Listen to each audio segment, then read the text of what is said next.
નમસ્તે બાળમિત્રો. આપણે ધોરણ 8ના વિજ્ઞાન વિષયના એકમ 2 સૂક્ષ્મજીવો મિત્ર અને શત્રુ માઇક્રો ઓર્ગેનિઝમ્સ ફ્રેન્ડ એન્ડ ફો વિશે ચર્ચા કરી રહ્યા છીએ. ખરું ને? તમે ઘણું બધું શીખી ગયા. સૂક્ષ્મજીવો કોને કહેવાય? નરી આંખે ના દેખી શકાય તેવા સજીવોને આપણે સૂક્ષ્મજીવો કહીએ છીએ. અને તેને મુખ્ય કેટલા વર્ગોમાં વિભાજિત કરવામાં આવ્યા છે? મુખ્ય 4 વર્ગો: બેક્ટેરિયા, ફૂગ, પ્રજીવ અને લીલ. એ ઉપરાંત વાયરસ પણ સૂક્ષ્મદર્શી જ છે, પરંતુ તે અન્ય સૂક્ષ્મ જીવો કરતાં ભિન્ન છે. ખરું ને? આપણે આ સૂક્ષ્મજીવોથી થતા રોગો વિશે પણ ઘણું બધું શીખ્યા. સૂક્ષ્મજીવોના ઉપયોગો પણ શીખ્યા. ખરું ને? આપણે ખોરાકમાં થતું ફૂડ પોઈઝનિંગ એટલે કે ખોરાકનું વિષાક્તન જોયું, કે જેમાં ખાધેલા ખોરાકથી ઝાડા ઉલટી કે પછી પેટમાં દુખાવો વગેરે જેવી તકલીફો થાય છે. હવે આપણે ખોરાકની જાળવણી જોઈએ. તમારા ઘરમાં ખોરાકની જાળવણી કેવી રીતે કરવામાં આવે છે?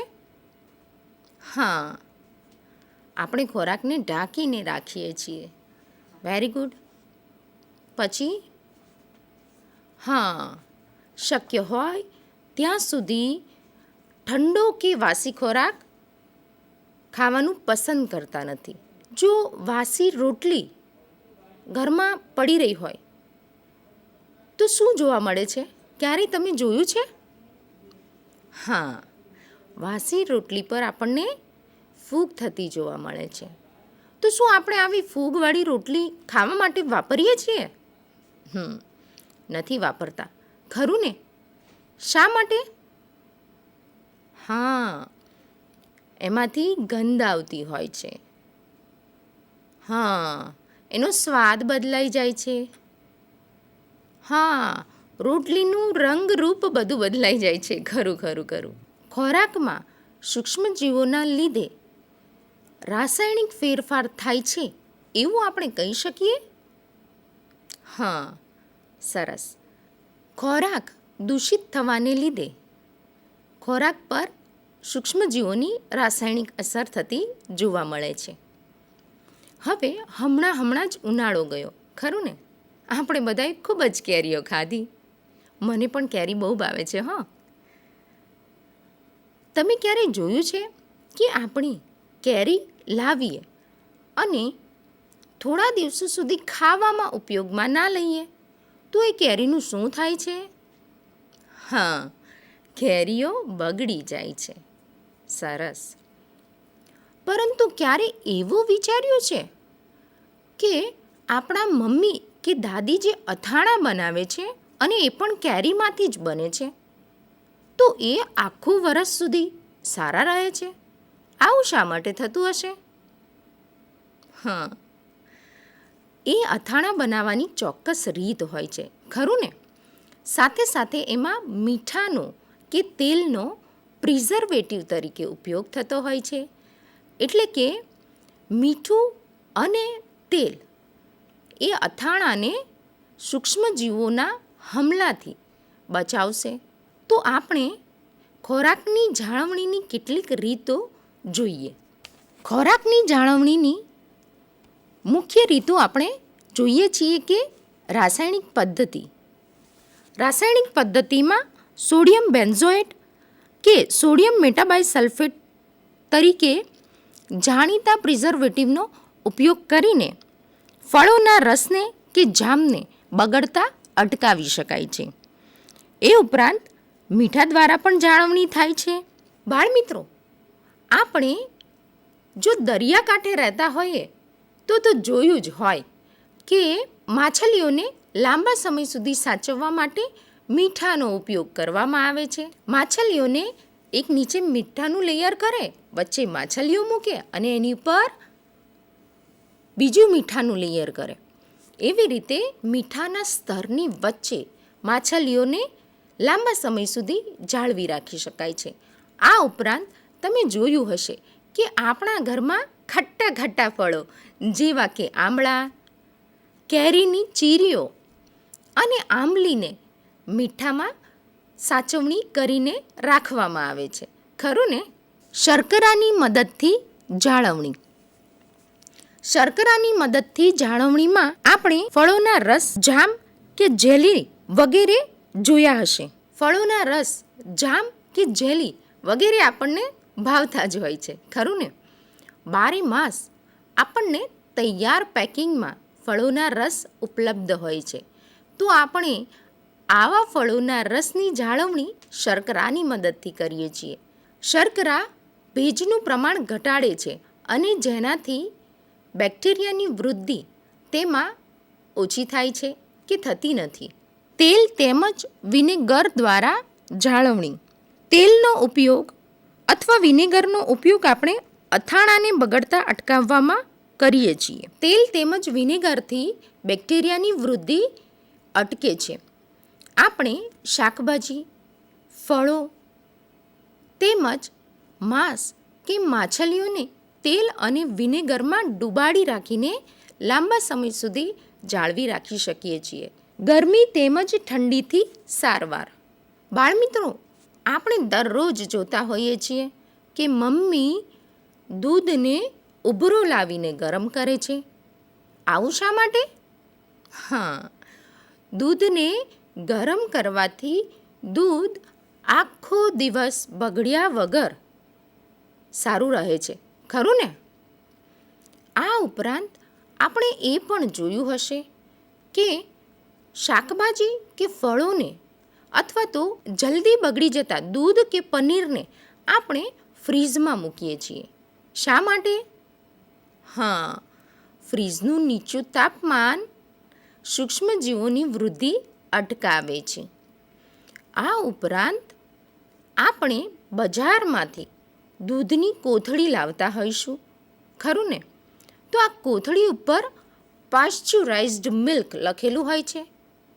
તો આ પેસ્ચ્યુરાઇઝેશનનો મતલબ શું થાય છે?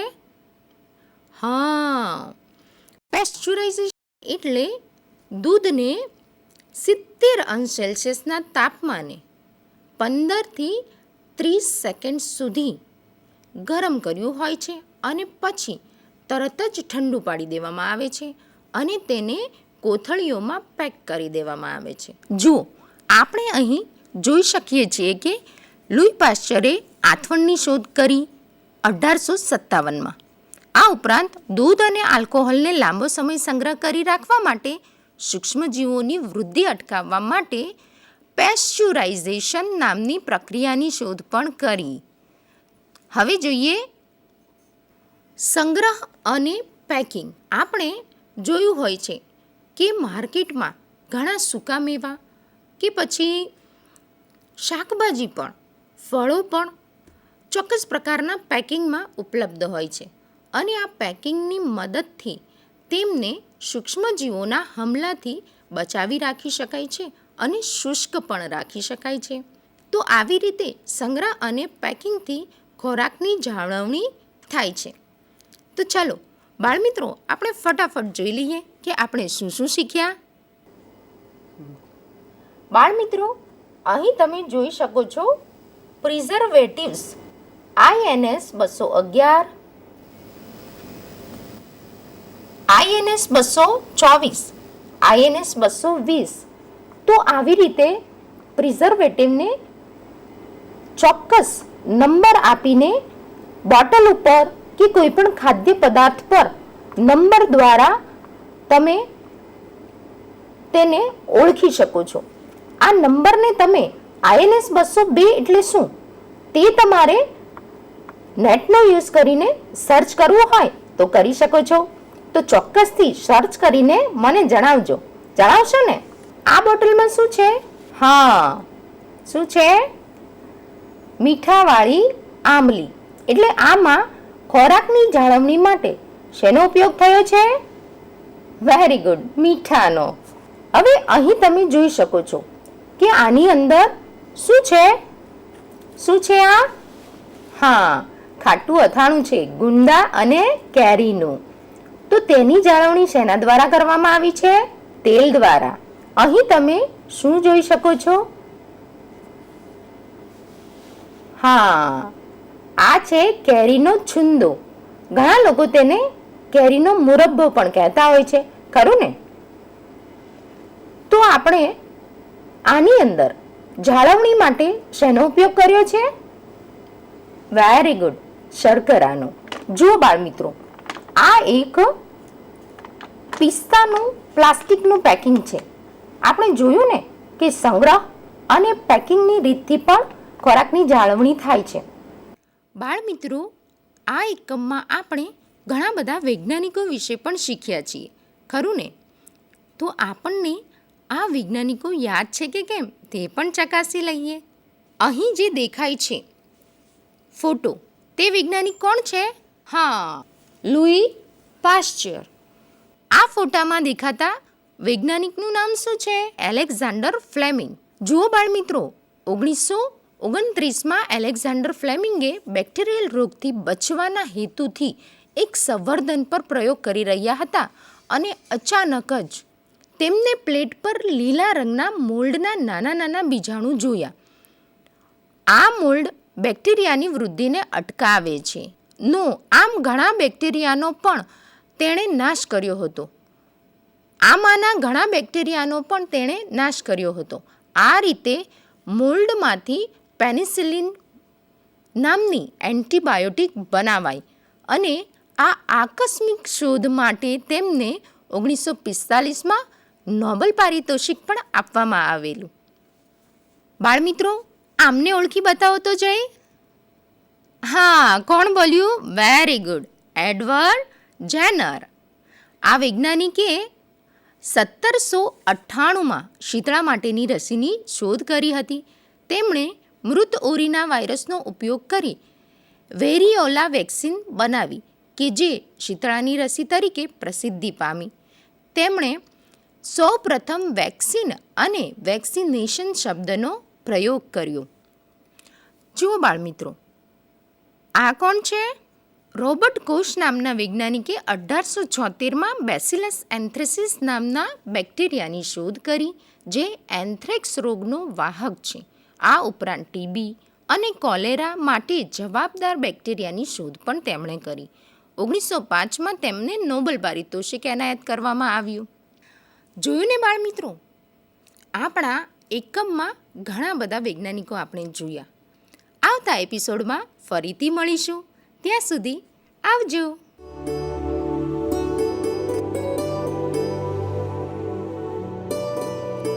नमस्ते बाल दोस्तों, पिछले एपिसोड में हमने ईदगाह कहानी सुनी. आपको मज़ा आया होगा. इस कहानी में जो संदेश है वो भी कितना बड़ा संदेश है. हामिद इतना छोटा लड़का, लेकिन उसने अपनी अम्मी के लिए चिमटा खरीदा. इस कहानी के माध्यम से हमने ये संदेश तो पाया, साथ साथ में इस कहानी में कुछ नए शब्द भी हमने जाने पहचाने, कुछ नए शब्दों से हम परिचित भी हुए. ये किन किन प्रकार के शब्द हैं वो भी हम देखते हैं. शब्द समूहों से बने हुए कुछ शब्द. ईद की नमाज पढ़ने की जगह, ईदगाह. चारे की सामग्री जो पानी में सानकर पशुओं को खिलाई जाती है, सानी. अगला शब्द, जिसे गिना न जा सके, अनगिनत. धन का देवता, कुबेर. एक विशेष मुद्रा में झुकना यानी सिजदा. दोस्तों, हमने जो शब्द स्क्रीन पर देखे, ये शब्द वास्तव में शब्द समूहों से बने थे. जैसे ईद की नमाज पढ़ने की जगह, मतलब कि जहाँ ईद के दिन नमाज पढ़ी जाती है वह स्थान, उस स्थान के लिए एक ही शब्द का जो प्रयोग लेखक ने किया, जो कि कहानी का शीर्षक भी है, तो ईदगाह, मतलब कि एक से ज़्यादा शब्दों मिलकर जो एक शब्द बनता है, जिसे कहते हैं शब्द समूह में से बना एक शब्द, जैसे ईदगाह। दूसरे शब्द भी हमने देखे हैं, ये शब्द फिर से देख लेते हैं। तो आप अपनी कॉपी में ये शब्द लिख लें। जिसे गिना न जा सके अनगिनत, कुछ बात ऐसी होती है जिसे हम गिन नहीं सकते, तो उसके बारे में हम ऐसे बोलते हैं कि अनगिनत लोग थे। अनगिनत माने जिसे गिना नहीं जा सकता। जैसे लेखक ने इस कहानी में एक शब्द का ऐसा भी प्रयोग किया है कि कुबेर ऐसा शब्द है, तो कुबेर माने धन का देवता, जो धन देता है। ऐसे ही एक शब्द है सिजदा। यह भी एक नया शब्द है हमारे लिए कि एक विशेष मुद्रा में जब झुकते हैं, नमस्कार करते हैं, उसे सिजदा बोला जाता है। आगे देखिए बच्चों, यहाँ हमें कुछ सोचना है, थोड़ा चिंतन करना है। तो स्क्रीन पर देखते हैं, लेखक ने इस कहानी का शीर्षक ईदगाह क्यों रखा होगा। ये जो कहानी हमने पढ़ी और सुनी, उससे परिचित हुए, लेखक प्रेमचंद जी ने इसका शीर्षक ईदगाह रखा है। यदि आपको इस बारे में सोचना है कि लेखक ने ईदगाह ही शीर्षक क्यों रखा होगा, सोचना है और बाद में अपने विचार अपनी कॉपी में लिखने हैं। और भी आगे सोचना है कि आपको अगर इस कहानी का शीर्षक देना है तो आप इसे क्या शीर्षक देते। जैसे लेखक ने तो ईदगाह शीर्षक दिया ही है, लेखक को वह शीर्षक अनुकूल लगा होगा, पसंद आया होगा, तो उन्होंने ईदगाह शीर्षक रखा। लेकिन अगर आपको इस कहानी के लिए दूसरा शीर्षक देना है ईदगाह के सिवा, तो आप क्या दोगे। जैसे मुझे कोई कहे कि आप इस कहानी का शीर्षक क्या दोगे, इस कहानी को मुझे दूसरा शीर्षक देना है तो मैं तो चिमटा ऐसा शीर्षक दूँ। आपको सोचना है कि आप कौन सा शीर्षक देंगे, क्योंकि बात चिमटे की है और हामिद के चिमटे की बात है। लेकिन आपको अब दूसरा शीर्षक खोजना है, उसके बारे में सोचना है। अब हम अभ्यास के कुछ प्रश्न देखेंगे। यहाँ एक प्रश्न इस तरह है, आप भी हामिद की तरह किसी न किसी मेले में गए होंगे, वहाँ तुमने क्या क्या खरीदा और क्यों। तो बच्चों, हम सब कहीं न कहीं लगने वाले मेलों में जाते हैं और आनंद प्राप्त करते हैं। मित्रों के साथ जाते हैं, अपने स्वजनों के साथ जाते हैं, सारा दिन घूमते रहते हैं और आनंद करते हैं। लेकिन हर मेले की अपनी एक विशेषता होती है, एक विलक्षणता होती है। आप अगर कोई मेले में गए हैं तो आपको उस मेले के बारे में खास तो आपको यह लिखना है कि आपने क्या खरीदा और खरीदा तो क्यों खरीदा, उसका हेतु क्या है, इसके बारे में आपको लिखना है अपनी कॉपी में। यहाँ एक दूसरी बात भी है, एक दूसरा सवाल भी है आपके लिए। यदि तुम्हें मेले से अपनी दादी के लिए कुछ खरीदना हो तो क्या खरीदोगे और क्यों। बच्चों, आपने देखा कि इस कहानी में हामिद ने अपनी अम्मी के लिए चिमटा खरीदा था। लेकिन अगर आपको आपकी दादी के लिए कुछ खरीदना है तो आप क्या खरीदोगे, उसके बारे में आप ही लिख सकते हैं, क्योंकि आप अपनी दादी की पसंद की चीज़ के बारे में भी सोचेंगे, कुछ ना कुछ आप सोचेंगे ना, आपको सोचना है और लिखना है। ज़रूर लिखें। आगे बढ़ते हैं। मुहावरे। बच्चों, मुहावरों से तो आप परिचित हैं ही।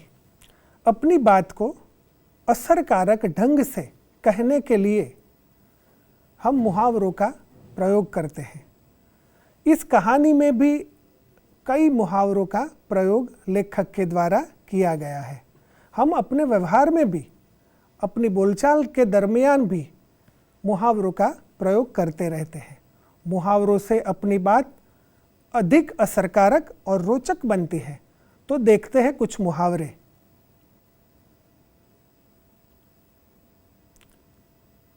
दिल कचोटना, यानी कुछ न पाने पर दुख होना।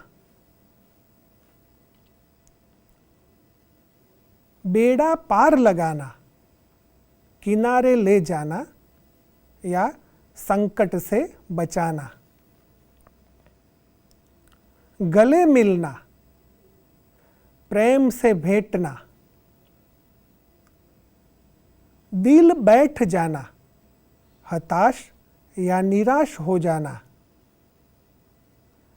बाल बांका न होना, जरा भी नुकसान न होना। सूरलोक सिधारना, यानी मर जाना। छाती पीट लेना, दुख प्रकट करना। तो बच्चों, ये मुहावरे जो हमने देखे, उसे हमें वाक्य में प्रयोग करना भी ज़रूरी है, वो भी सीखने की ज़रूरत है। आपको ऐसा करना है कि किताब में जो मुहावरे हमने अभी जो मुहावरे देखे, उन मुहावरों का वाक्य प्रयोग करना है और यह वाक्य प्रयोग करके आपको अपने स्वजनों को, मम्मी पापा या बड़े भाई बहन को दिखाना भी है। आगे बढ़ते हैं और इसी प्रकार कुछ प्रश्नों की चर्चा भी करते हैं। तो स्क्रीन पर देखते हैं कुछ प्रश्न। प्रश्नों के उत्तर दीजिए। पहला प्रश्न, हामिद ने चिमटा ही क्यों खरीदा? तो बच्चों, कहानी में हमने देखा था कि हामिद ने कुछ उधेड़ बुन के बाद चिमटा खरीदा था। उसके पास ज़्यादा पैसे भी नहीं थे, लेकिन उसने ना तो खिलौना लिया ना तो मिठाई ली, लेकिन उसने चिमटा ही लिया। क्यों लिया? क्योंकि वह हर दिन देखता था कि अपनी जो अम्मी है उसके हाथ रोटी सेकते वक्त जल जाते थे। उसे वह देखा नहीं जाता था, इसलिए उसने चिमटा खरीदा।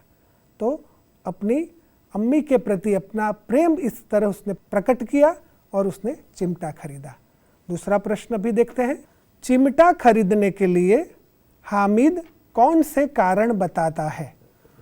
तो इस प्रश्न आपको सोचकर, कहानी को फिर से याद कर लिखना है। तीसरा प्रश्न, बूढ़ी अम्मा का क्रोध स्नेह में क्यों बदल गया?